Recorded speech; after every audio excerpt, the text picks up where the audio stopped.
Alright. Looks like we do have some of the normal drifts that will have to be dealt with. This does mean the road out of our house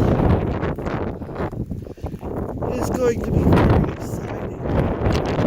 Alright, I see the horses over there. I don't know if you can see them in the loafing chair. But right now we're going to walk on the strip.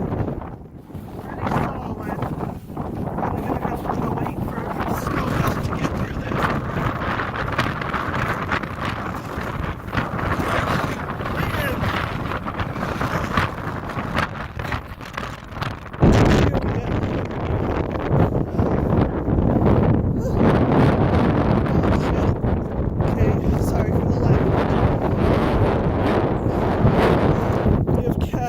Shelter in here, so we'll get the place cleaned out, make sure they can get in and out. I didn't bring cat food with me, but it looks like we have access.